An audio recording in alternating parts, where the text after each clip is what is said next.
Hello and welcome to Pardon the Interception, Season 35, Week 7, with your hosts, myself, Glenn Oates. Me, Nick Taylor.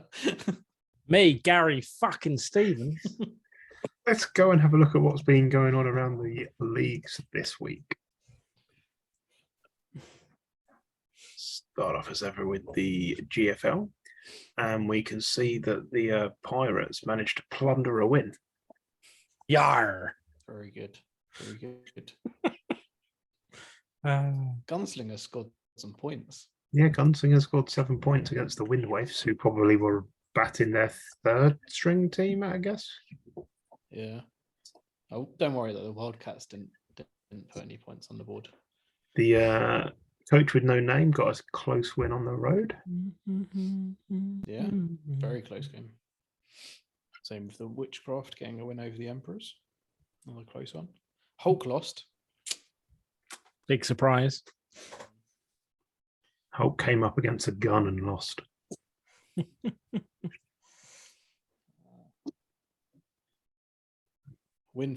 that a win for Gary Stevens, I see? The Mustangs? It's a win for Gary fucking Stevens. Gary fucking Stevens. That can't be good for the Dumber Mules. It puts me into wild card slots, you know. Better than Wildcat slot, though. That is true.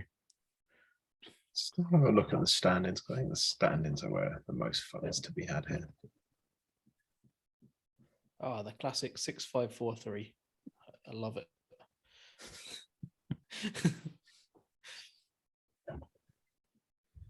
Fortunately, Simon, you have a better. No, you don't have a better points differential than Aaron. Aaron's beating you, Simon. Well, that's disgusting. Disgusting.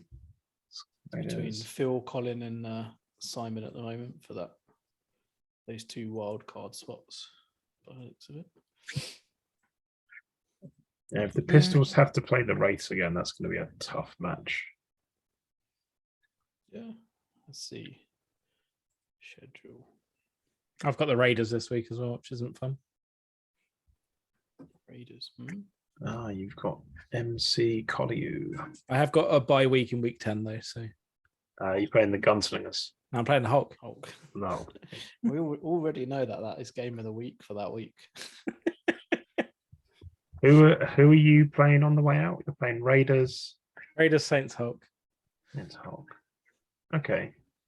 Would have been nice to have another Mustangs gang to try and, you know. Who's Gary fucking Stevens playing? Pirates. Armadillos this week, which is a bye. Yeah. He's got the Rin Wraiths in week 10, luckily. Yeah. Okay. He's got to play the Pirate. Yeah, the Pirates aren't an easy game, as they proved this week. Pretty good team. Home or away for the Pirates? They're at the Pirates. That's okay. Yeah, the Saints are actually quite a good team as well. They're quite hard to beat. It's kind of like the whole division's just good. There's a lot of big games coming up. If you look at every other division, they've got somebody tanking. Yep. Apart from the AFC East, so I think we should get special points. Yeah, it's odd to see 7 teams on 0-7. It's impressive. I mean, there's a big gap between them and the next team as well, because it's like 3 and 4 is the next record up. So there's definitely a lot of people tanking at once. Yeah, no, like there is a genuine race for the NFC West. Yeah, well, right? Yeah, NFC West looks tight. 5-2. Hawks, Emperors, Witchcraft. So that should be an interesting one. The Emperors play the Hawks in week 9. So that's probably the deciding game. And it's really difficult to basically pick where the wild cards are. And in a lot of card places where the division winners, there's a few that could be upsets, like the South. Technically, the Terror can come back. I mean, the NFC is wide open for that second wild card slot at the moment, especially with the Hawks playing the Emperors. That might really open it up for the wild card slot as well. Because whoever wins that probably wins the division. Whoever loses that goes right into the scrum of that wild card race. Yeah. So Have been interesting couple of weeks, I feel. Anything else before we move on to the Atlantic? No.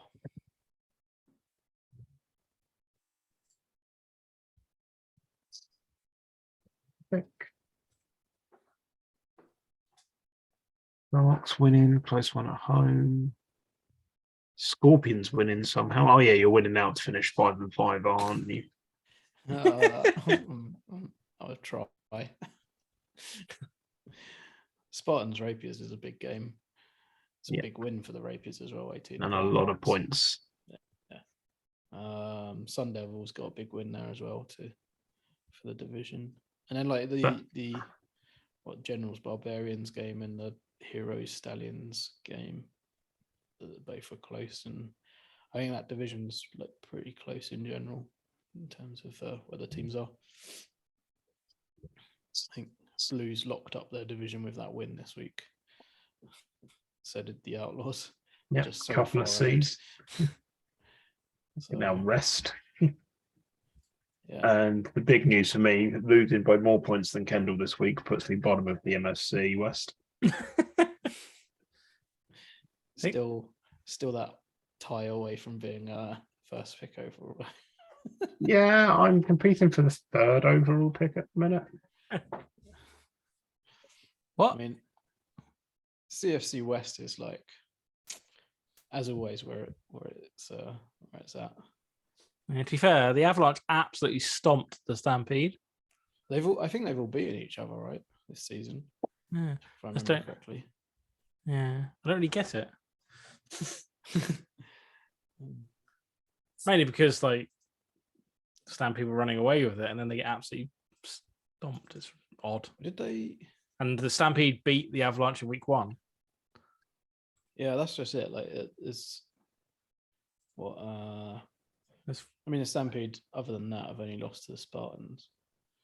They narrowly beat the Sharks, and I think the Sharks beat the Avalanche. I want to say. Yeah, the Sharks beat the Avalanche this week, I think. Yeah. So it's just the. Well, I guess Stampede and Avalanche. Yeah, no, they can't have because we only lost one division game. Yeah, they beat the Stampede this week. Yeah. And they so they've won and lost to the Stampede. But look at the scores. It's like, what the hell happened this week? Yeah. That's a big game, as they say. Good use of the key game option. Yeah. Hill just ran all over them by the looks of it. So mostly shut down the passing game. CFC East, everyone's going to finish 5-1 except for the Islanders. 5-5, you mean? That's what I mean. 5-5. Jesus. CFC North. Did the Barbarians and Heroes playing each other again this season? Sure, actually. That league is really tight as well. Okay, Barbarians. Yeah, they play. Yeah. The Barbs have got the Avalanche this week as well. Week 9? Heroes. Yeah, week 9. Yeah. And then they've got the Tigers in week 10. So the Barbarians have got a really shit running. Yeah, that's a difficult run out. To be fair, the Barbarians look really good. So Tigers are always that unknown quantity. It's always very quiet in Tayside. Putting the results up. So. And looking at the other side, I'm just going to focus on the Snow Bears Spartans because I think they might have the wild cards locked up. Just down to the MFC West, right? Yeah. Because they don't have to play each other again, the Razorbacks or not, and the Nighthawks. Whereas the Rapiers play the Snow Bears, I think.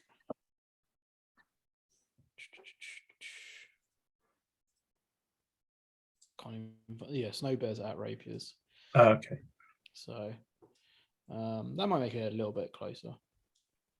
And I think you'd probably back the Spartans to take one of the wild card slots. But the Rapier Snow Bears game will be pretty big. Yeah, it'd be huge. It's But then, like the Snow Bears have got Spitfires in one of the other games, and the Cyclones. So you'd expect the Snow Bears to win their spare games. You'd expect the Spartans to win probably all 3 of their games. Yeah. Don't know who the Nighthawks and Razorbacks have going out. I'm assuming they've got. So Nighthawks are at home to the Spitfires. Should win that one. Away to you. Should win. They'll win that one. And then the Cyclones. Away to the Cyclones. Well, Which the Nighthawks. So the Nighthawks are 7-3. Nice soft finish to the season. And who else we got? Razorbacks. Razorbacks have got Meerkats. That could go either way, I guess. That's a bye. Bay Bears bye. Yeah. Blues, that's their problem. Our Blues will probably rest by that point. I guess there's a number 1 seed. Number 1 seed. Comes down to that, right? Yeah. So,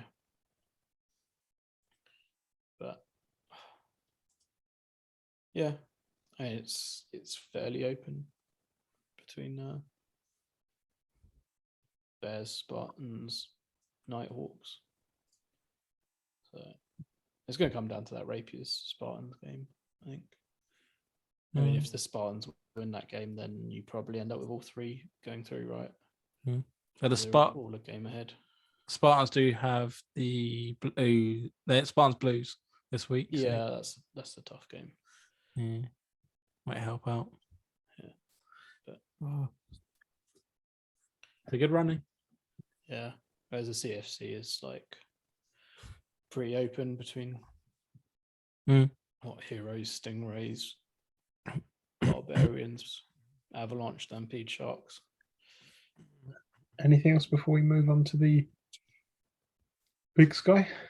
I thought we were moving on to Continental. We've got to check in on Gary fucking Stevens. The Riveting League.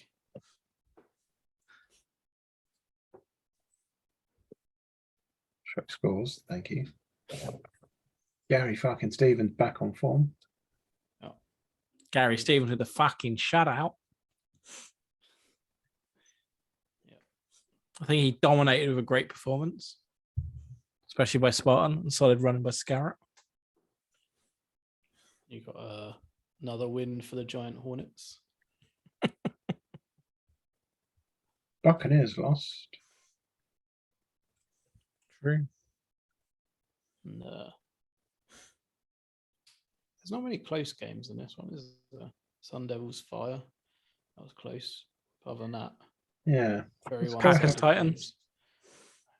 Patriots 3 for 652 yards this week. Packers Titans very close. It's a good game, that one. Probably the pick of the week. Let's have a look, see what the standings of them. Patriots. One of the Patriots wide receivers had 503 receiving yards. Nice. Averaging nearly 36 yards of reception. No C's yet here. No C's at all. No. Some close ones, though. To be fair, the Swarming Giant Hornets are a C because the 66 can't beat them on divisional record. That is We've only one divisional game left.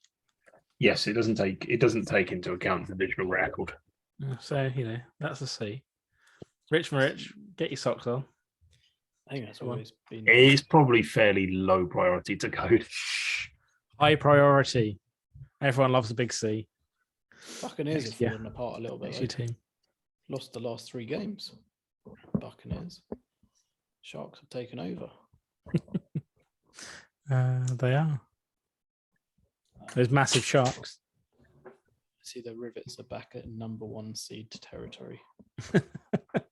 Unfortunately. Overtaken the Bay Packers, if I remember correctly. They were slightly ahead. Yeah, BVP were a little bit ahead. Yeah. Only 4 0-7 teams. One of them's a caretaker, so you can sort of let that one go a little bit. Is Nick doing a Lee Wood and forgetting how to count? Huh? That was 5. Sorry, I just completely missed the PFC West. Boom. That was a good Lee Wood impression. Big fan. Welcome to week 17. Welcome to week 92. And caretaker coach Phil Haggis is still top of the division. Yeah. So with more or less locked. Yeah, you'd expect a wild card spot at worst. Mm. So some nice caretaking going on there. Or taking care of people. One of those two. Take her to the bowl. Eagles beat Rivets in the championship game. Eagles. That would be crazy. This is how we defeat Conrad Whittington. Just sneak in caretaker coaches at teams. Just airdrop caretakers in like loads of different teams. Until he It's when you see David Russell caretaking a team in the big skies. So, uh-oh. We're bringing out the big guns. The wildcard slots in the LFC are well open though. There's like what 3, 4, and 3 teams, and 5, 3, and 4 teams. I want to say. I'm not confident in my counting anymore. You see. So it's all open over there for the wildcard spots. It's looking pretty good for Phoenix and Hornets and Sharks. So let's go take a look at the Continental. There's only one thing to look at in the Continental. One main thing to look at anyway. I have a feeling I know the answer to this one though. No Strom. Yeah. Didn't make it. A lot of turnovers for Cleveland there though. 5 turnovers. No Strom. No Otters. No Otters. Royals Hangers. Nice close game. Yeah. As we all know, Angels like conceding a lot of points, and they've conceded number 55 this week. Defense is overrated anyway. Another win for the Westies. Westies for the bowl, man.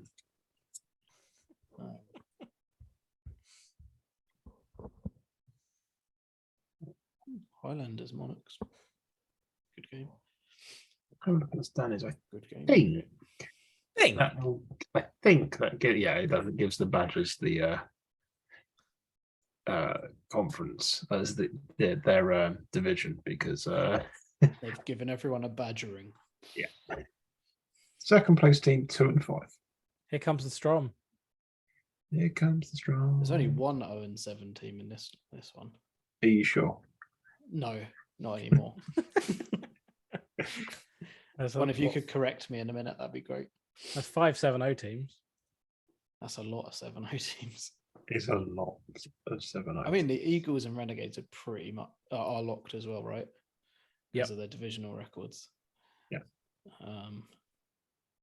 So that leaves us with probably the Thunderbirds, and then you've got a bunch of 4 and 3 and 3 and 4 teams, and they're like Highlanders at the bottom of the RFC North. Just about in it, but their divisional record will probably keep them out of it. It will keep them out of a wild card, unfortunately. Yeah. I mean, that shows you how key the divisional games are. That 3 wins outside of the division, 4 losses inside of the division. So, an interesting, not quite so interesting wildcard race, I guess, on the UFC side. With, Zulus and Ravens look good. Yeah. And their points difference puts them a little bit further ahead than we'd normally see. So it's actually the UFC side of things is looking pretty set, bar one of them falling apart or having a bad schedule because we haven't really looked at the schedules, but it doesn't feel as needed when the disparity is as big as this. Yeah, I mean they can probably afford one loss because the 4 and 3 teams are on negative points differentials. So yeah. Anything else before we move on to the home of the best quarterback in the game? Angels have racked up over 50 points conceded a game, is it? Yep. Sorry, that was just something I That's noticed as I was just scrolling up the screen. That is definitely a nice stat.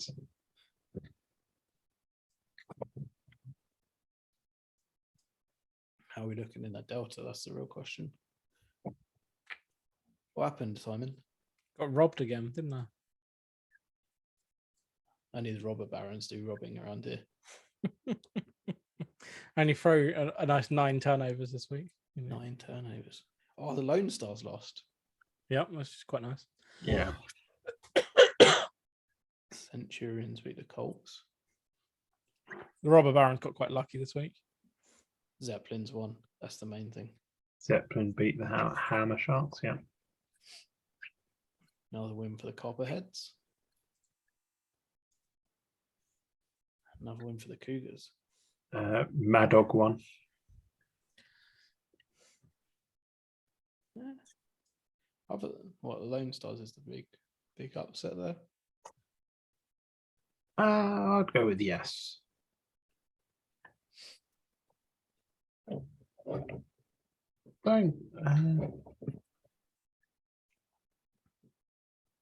It means the Lone Stars are technically catchable in the division now. Yeah, it puts them a long way behind in terms of seeds as well. 4th seeds. Aaron is not used to having to play wildcard week.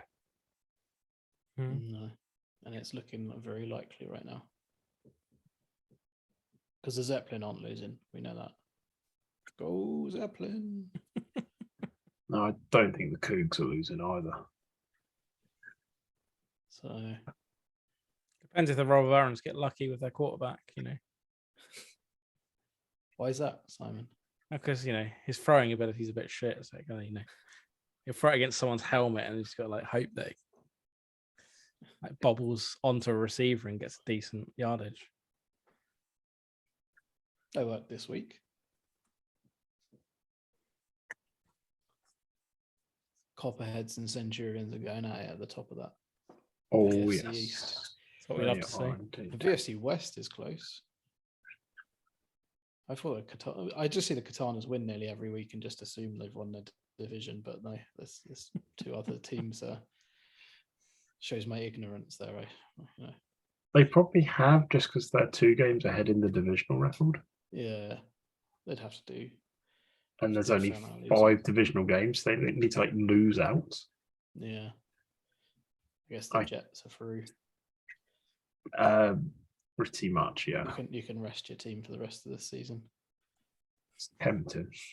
I mean, you're what, 3rd seed, 4th seed at the moment. So, yeah, there's not much to gain to playing your injuries. That's the only thing to gain. Yeah, that's what I mean. You might as well just put the reserves out.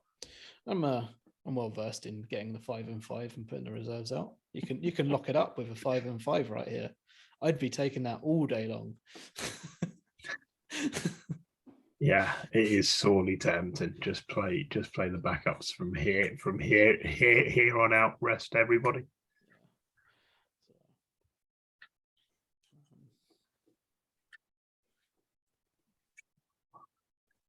It's an interesting wildcard race on that side. It's pretty much getting one from the VFC East and one from the VFC West, I feel. Yeah. There you go. Copperheads have the Katanas in the last week, which is not an easy match, but I'd expect them to beat the Colts and the Monarchs. And we got the Hayes. Hayes have Silverbacks, Katanas, and Colts. Probably a 2-1. Probably, yeah. And the Mariners have Patriots, Miners, and Enlightenment. That's probably 3-0. So we're looking probably at Mariners, Katanas, Copperheads, Centurions, Fury, and Jets. That would be my guess, yeah. Unless the Hayes can pull it out of the bag. It's not impossible. No. And even then, that still might not be enough. That's a rough spot to be in. Could potentially go 8-2 and not make it. So.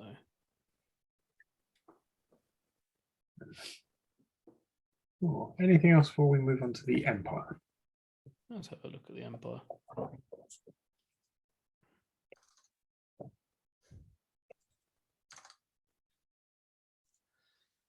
Big game. Lions, yeah, big game. Big Bounty squeaking by the Jets. There's a lot of closer games here. Sharks beat Boise.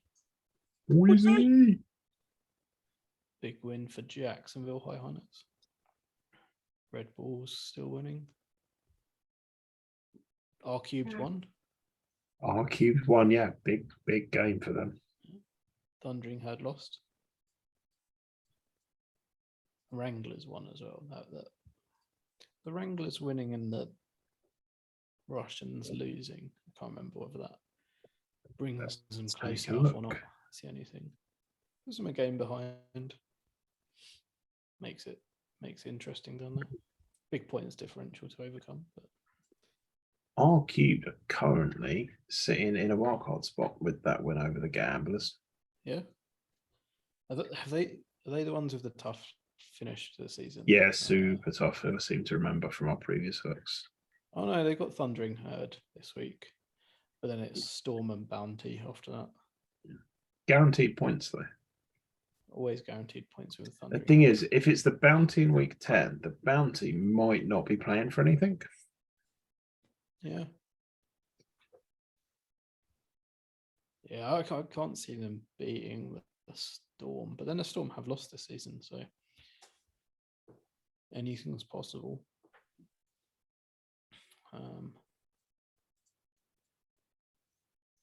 And they're looking pretty good for a wild card spot. Who did the Storm lose to this season? It was to R Cubed, actually. Yeah.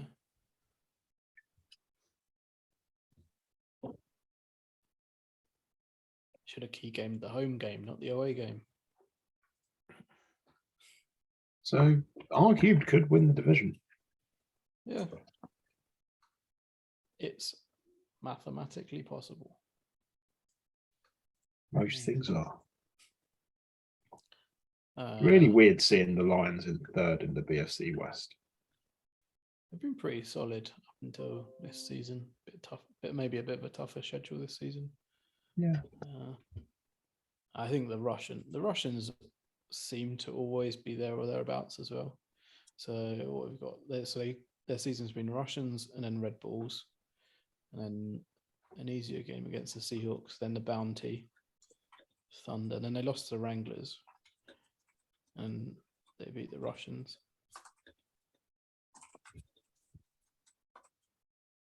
So yeah, just slightly tougher schedule than the other teams, I think. Yeah, nice competitive division or league. Yeah. Anything else? Anything else? I don't think so. Sort of got the big teams up there still. So. Simon, any closing thoughts as you've been quiet for a little bit? I'm assuming you've been looking up something.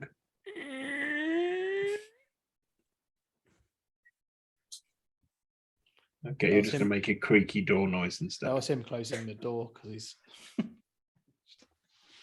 Nick knows what's going on. I was just trying to look up, the stats of a good quarterback. And what did you find? It just said 60, 60, 60, 60, 60. That's too many 60s. Oh, it's QSTW. Oh. 60 in that W is really important. What's the W stat? Wang. Is it through to Bang Fang Tang by any chance? Yeah. No, it's a 60-inch Wang. 60-inch Wang. Oh dear. This podcast has gone downhill. I didn't start particularly high. Did you go any more downhill? I don't. There's always somewhere to go. Do you remember the first video pardon the interceptions, where we turned up in suits? I do, because I found it very hilarious. I guess we must have done at some point. We did the very first one in suits. We did remember the one. one where we did did them one in in Hawaiian one shirts. shirts. I remember wearing a hat, Hawaiian shirt, and sunglasses. Probably. I like Shifty Shifty Comrade is my favorite. Shifty Comrade was definitely a highlight of those. Oh. Back when we actually had a production team. It's also a bit easier to cover. We only had like 4 leagues to cover back then, I want to say. Maybe a 5th. I think the D was there. I think the E might have been as well. Either way, Yeah. those were like far newer leagues, sort of establishing themselves at the time. So, but to be honest, it's a lot easier to record now with Zoom. this is very, very true. Whereas before we needed like a camera and recording bits, and Mixing board, microphones, all manner of many things. whole shebang. Anything else before we bring this to a close? No. It's all looking pretty good, pretty close, pretty tight. Next week will be interesting as always. Then we can take some real looks at our predictions, see where we are, reevaluate our lives. Hey, with that, it's goodbye from me. Goodbye from me. Bye from me.